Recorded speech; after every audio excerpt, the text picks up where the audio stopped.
Students, आज के इस नए डीप डाइव में आप सभी का स्वागत है। आज का हमारा मिशन बहुत ही खास है। हम अमन मेडिकल एकेडमी के बिल्कुल सटीक और शानदार बीएससी नर्सिंग नोट्स के जरिए एनाटॉमी और फिजियोलॉजी के एक बहुत ही महत्वपूर्ण टॉपिक यानी हार्ट का पूरा रिवीजन करने वाले हैं। हाँ, और ये रिवीजन सिर्फ एग्जाम के लिए ही नहीं, बल्कि हमारे शरीर के सबसे अहम हिस्से को गहराई से समझने के लिए है। बिल्कुल। तो जरा सोचिए एक ऐसी मशीन के बारे में जिसका आकार बस आपकी एक बंद मुट्ठी के बराबर है। वजन मुश्किल से 250 या 300 ग्राम होगा, लेकिन ये जो मस्कुलर, हॉलो और कोन शेप्ड ऑर्गन है ना, ये सर्कुलेटरी सिस्टम का मेन हीरो है। एकदम सही कहा आपने। और सबसे बड़ी बात, ये दिन में लगभग 1 लाख बार धड़कता है, और वो भी बिना थके 7,000 लीटर ब्लड पंप करता है। 7,000 लीटर। मतलब हमारी पूरी बॉडी के हर एक सेल तक ऑक्सीजन और न्यूट्रिएंट्स पहुंचाने की जिम्मेदारी इसी की है। बिल्कुल। तो अगर हम इसे एक इमारत के वाटर पंप की तरह सोचें जो पूरी बिल्डिंग में पानी सप्लाई करता है, तो क्या इस पंप का अपना कोई वायरिंग या पावर सिस्टम भी है जो इसे बिना रुके चलने में मदद करता है? हाँ, ये बहुत ही बढ़िया उपमा है। एक वाटर पंप की तरह ही इसका डिजाइन है। और हाँ, इसका अपना एक बहुत ही शानदार इलेक्ट्रिकल ग्रिड भी है, जिस पर हम आगे बात करेंगे। लेकिन सबसे पहले इस पंप की लोकेशन और इसकी बाहरी पैकेजिंग को समझना जरूरी है। सही कहा। तो स्टूडेंट्स के लिए हम बता दें कि हार्ट थोरेसिक कैविटी के मिडल मीडियास्टिनम में होता है, मतलब दोनों फेफड़ों के बिल्कुल बीच में और स्टर्नम के पीछे। हाँ, और प्रकृति ने इस नाजुक मशीन को बहुत ही सुरक्षित रखा है। इसके बाहर पेरिकार्डियम नाम की एक डबल लेयर्ड मेम्ब्रेन होती है। पेरिकार्डियम मतलब ये एक तरह का आउटर कवर है। हाँ, इसके 2 लेयर्स होते हैं। बाहर वाला फाइब्रस पेरिकार्डियम कहलाता है, जो बहुत सख्त होता है। इसका काम है हार्ट को उसकी जगह पर फिक्स रखना। ताकि जब हम दौड़ें या कूदें तो हार्ट अपनी जगह से हिले नहीं, राइट? बिल्कुल। और अंदर वाली लेयर को सीरस पेरिकार्डियम कहते हैं। हाँ, यह नोट्स में एक बहुत ही दिलचस्प पॉइंट है। इन दोनों लेयर्स के बीच में थोड़ा सा खाली स्पेस होता है जिसमें पेरिकार्डियल फ्लूइड भरा होता है, लेकिन ये सिर्फ 10 से 30 ml ही होता है। मतलब 10 से 30 ml तो 1-2 चम्मच के बराबर हुआ। इतने बड़े ऑर्गन के लिए इतने कम फ्लूइड का क्या फायदा? हम्म देखिए, ये 10 से 30 ml फ्लूइड किसी हाई परफॉर्मेंस इंजन में सिंथेटिक मोटर ऑयल की तरह काम करता है। अब सोचिए, जो अंग दिन में 1 लाख बार सिकुड़ और फैल रहा है, अगर वो बिना किसी लुब्रिकेंट के आसपास के टिश्यूज से रगड़ खाएगा, तो क्या होगा? ओह, फ्रिक्शन से तो डैमेज हो जाएगा। एकदम सही। ये थोड़ा सा फ्लूइड उस फ्रिक्शन या घर्षण को बिल्कुल कम कर देता है, जिससे हार्ट एकदम स्मूथ तरीके से काम कर पाता है। क्या डिजाइन है भाई। अच्छा, अब इसके अंदर के चेम्बर्स पर आते हैं। नोट्स के मुताबिक हार्ट के अंदर 4 चेम्बर्स होते हैं। ऊपर वाले 2 चेम्बर्स को एट्रियम या ऑरिकल्स कहते हैं और नीचे वाले 2 चेम्बर्स को वेंट्रिकल कहते हैं। हाँ, राइट एट्रियम, लेफ्ट एट्रियम, और नीचे राइट वेंट्रिकल, लेफ्ट वेंट्रिकल। यहाँ अमन मेडिकल एकेडमी ने एक बहुत ही शानदार एग्जाम ट्रिक दी है। एट्रियम मतलब रिसीव ब्लड और वेंट्रिकल मतलब पंप ब्लड। एट्रियम की दीवारें पतली होती हैं क्योंकि उन्हें बस खून लेना है। और वेंट्रिकल्स की दीवारें मोटी होती हैं क्योंकि उन्हें खून को पंप करके बाहर भेजना होता है। हाँ, लेकिन यहीं पर मेरा एक सवाल है। स्रोतों में स्पष्ट रूप से लिखा है कि लेफ्ट वेंट्रिकल की दीवार राइट वेंट्रिकल की तुलना में बहुत ज्यादा मोटी होती है। ऐसा क्यों है? क्या लेफ्ट साइड को ज्यादा मेहनत करनी पड़ती है? ये बहुत ही क्रिटिकल पॉइंट है एनाटॉमी का। आप देखिए, राइट वेंट्रिकल को क्या करना है? उसे सिर्फ डीऑक्सीजनेटेड ब्लड को फेफड़ों तक भेजना है। जो कि बिल्कुल पास में ही है। बिल्कुल, फेफड़े हार्ट के बिल्कुल बगल में हैं, तो वहाँ लो प्रेशर से काम चल जाता है।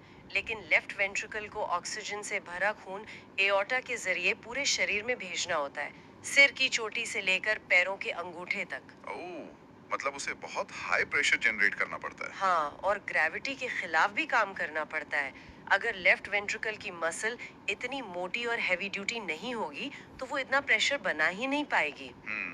अब समझ आया। अब चेम्बर के काम को तो हम समझ गए। लेफ्ट एट्रियम फेफड़ों से साफ खून लेता है और राइट एट्रियम बॉडी से अशुद्ध खून लेता है।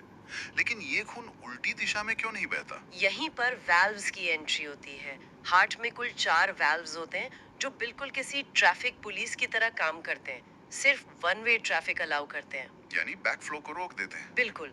सबसे पहले है ट्राइकस्पिड वाल्व, जो राइट एट्रियम और राइट वेंट्रिकल के बीच होता है। और राइट वेंट्रिकल से पल्मोनरी आर्टरी के बीच पल्मोनरी वॉल्व होता है, राइट? सही कहा। और लेफ्ट साइड में लेफ्ट एट्रियम और लेफ्ट वेंट्रिकल के बीच मिट्रल या बायकस्पिड वॉल्व होता है और अंत में लेफ्ट वेंट्रिकल और एओर्टा के बीच एओर्टिक वॉल्व होता है। एग्जाम में ये सवाल बहुत फ्रीक्वेंटली पूछा जाता है। अच्छा, एक सुपर ट्रिक जो नोट्स में दी है, राइट साइड डीऑक्सीजनेटेड ब्लड और लेफ्ट साइड ऑक्सीजनेटेड ब्लड, सिवाय पल्मोनरी वेसल्स के। हाँ, ये पल्मोनरी वाला एक्सेप्शन हमेशा याद रखना चाहिए स्टूडेंट्स को। अब इसी से सर्कुलेशन के दो प्रकार बनते हैं, पल्मोनरी सर्कुलेशन और सिस्टमिक सर्कुलेशन। पल्मोनरी सर्कुलेशन मतलब वो छोटा वाला रास्ता ना, राइट वेंट्रिकल से पल्मोनरी आर्टरी के जरिए लंग्स तक और फिर वहां से पल्मोनरी वेन्स के जरिए लेफ्ट एट्रियम तक। बिल्कुल, इस प्रोसेस में ब्लड ऑक्सीजनेटेड हो जाता है और फिर शुरू होता है सिस्टमिक सर्कुलेशन, यानी लेफ्ट वेंट्रिकल से एओर्टा के जरिए पूरी बॉडी में खून जाना और वहां से वेना कावा के जरिए वापस राइट एट्रियम में आना। बहुत ही लॉजिकल है। अब सर्कुलेशन की बात हो ही रही है तो आर्टरी और वेन के बीच का अंतर समझना भी जरूरी है। आर्टरी हमेशा खून को हार्ट से दूर ले जाती है, इसकी दीवारें मोटी होती हैं और इसमें प्रेशर बहुत हाई होता है। और इसमें पल्स भी फील होती है, जबकि वेन्स खून को हार्ट की तरफ वापस लाती हैं, उनकी दीवारें पतली होती हैं और प्रेशर लो होता है। तो यहाँ मेरी वाटर पंप वाली उपमा में एक दिक्कत आती है। आर्टरीज में तो हार्ट ने प्रेशर बना दिया, खून पैरों तक पहुंच गया, लेकिन वेन्स में तो प्रेशर लो है। तो फिर पैरों से खून ग्रेविटी के खिलाफ वापस छाती तक कैसे पहुंचता है? क्या वेन्स में भी कोई वॉल्व होता है? अरे बहुत ही सटीक सवाल है। हाँ, वेन्स के अंदर भी अपने खुद के छोटे छोटे वॉल्व होते हैं। असल में जब हम चलते फिरते हैं तो हमारे पैरों की मांसपेशियां वेन्स को बाहर से दबाती हैं। अच्छा, तो वो मसल्स पंप का काम करती हैं। बिल्कुल, मसल के दबने से खून ऊपर की ओर उछलता है और वेन के अंदर के वॉल्व तुरंत बंद हो जाते हैं ताकि खून वापस नीचे ना गिरे। क्या बात है, मतलब हमारी बॉडी का डिजाइन कितना परफेक्ट है। अच्छा, अब दिशा और रास्ते तो समझ लिए। अब देखते हैं कि ये पूरी प्रक्रिया किस टाइमिंग में होती है। इसे कार्डियक साइकिल कहते हैं ना? हाँ, एक पूरी हार्ट बीट को कार्डियक साइकिल कहते हैं और इसमें लगभग 0.8 सेकंड लगते हैं। सिर्फ 0.8 सेकंड? हाँ, इसमें से 0.1 सेकंड एट्रियल सिस्टोल का होता है जब ऊपर के एट्रियम कॉन्ट्रैक्ट करते हैं। फिर 0.3 सेकंड वेंट्रिकुलर सिस्टोल का होता है जब नीचे के वेंट्रिकल्स कॉन्ट्रैक्ट करके ब्लड पंप करते हैं। लेकिन एक मिनट, अगर मैं गणित लगाऊं तो 0.1 और 0.3 मिलाकर सिर्फ 0.4 सेकंड हुए। बाकी के 0.4 सेकंड कहाँ गए? वो बाकी का समय जनरल डायस्टोल कहलाता है। इस दौरान हार्ट पूरी तरह से रिलैक्स करता है और ब्लड से रीफिल होता है। ओ वाह, मतलब 0.8 सेकंड के साइकिल में हमारा हार्ट आधा समय यानी 0.4 सेकंड आराम करने में बिताता है। बिल्कुल। ये तो टाइम मैनेजमेंट का एक बेहतरीन उदाहरण है। आधा समय काम, आधा समय आराम, और इसी से तय होता है कार्डियक आउटपुट। हाँ, कार्डियक आउटपुट का मतलब है कि एक मिनट में वेंट्रिकल्स कितना ब्लड पंप करते हैं। इसका फॉर्मूला है हार्ट रेट को स्ट्रोक वॉल्यूम से गुणा करना। अगर हम नॉर्मल हार्ट रेट 72 बीट्स प्रति मिनट माने और स्ट्रोक वॉल्यूम 70 ml प्रति बीट लें, तो 72 गुणा 70 हुआ 5040 ml। यानी लगभग 5 लीटर प्रति मिनट। और हमारी बॉडी में टोटल ब्लड भी तो लगभग 5 लीटर ही होता है ना? बिल्कुल, इसका मतलब है कि एक आराम की स्थिति में भी आपका हार्ट हर मिनट आपके शरीर के पूरे ब्लड को अपने अंदर से गुजार देता है। और एक्सरसाइज के समय तो ये 20-25 लीटर तक पहुंच जाता होगा। हाँ, बिल्कुल पहुंचता है। अच्छा, जब हार्ट इतनी जोर से काम करता है तो एक आवाज आती है जिसे हम धक धक कहते हैं, लेकिन नोट्स में इसे लब और डब लिखा है। हाँ, नॉर्मल हार्ट साउंड्स लब और डब ही होते हैं। जो पहली आवाज है S1 साउंड या लब, वो ट्राइकस्पिड और मिट्रल वाल्व के बंद होने से आती है। मतलब जब वेंट्रिकल सिकुड़ता है और खून पीछे जाने की कोशिश करता है, वो दरवाजे जोर से बंद होते हैं। एकदम सही। और दूसरी आवाज S2 साउंड या डब, वो आयोटिक और पल्मोनरी वाल्व के बंद होने से आती है। तो ये मांसपेशियों के सिकुड़ने की आवाज नहीं है, बल्कि दरवाजों के बंद होने की मैकेनिकल आवाज है। बिल्कुल सही पकड़े आप। अच्छा, अब मैं उस सवाल पे वापस आता हूँ जो मैंने शुरुआत में पूछा था। पावर सिस्टम, ये 0.8 सेकंड का एकदम सटीक टाइमर सेट कौन करता है? इस टाइमर को सेट करने का काम हार्ट का कंडक्शन सिस्टम करता है। मतलब उसकी वायरिंग। हाँ, और इस सिस्टम का बॉस है SA नोड। इसे हार्ट का नेचुरल पेसमेकर कहते हैं। हार्ट बीट की शुरुआत यहीं से होती है। यहाँ नोट्स में एक ट्रिक है, एसे स्टार्ट्स, एवी डिलेज, हिस पासेस, पुरकिंजे फिनिशेस। मुझे ये एवी डिलेज वाला पार्ट बड़ा इंटरेस्टिंग लगा। मतलब ऐसे नोड से सिग्नल चला और एवी नोड ने उसे थोड़ा डिले कर दिया, यानी रोक लिया। भाई किसी सिस्टम में डिले होना तो खराबी मानी जाती है ना। आमतौर पे हाँ, लेकिन यहाँ ये डिले जीवन और मौत का सवाल है।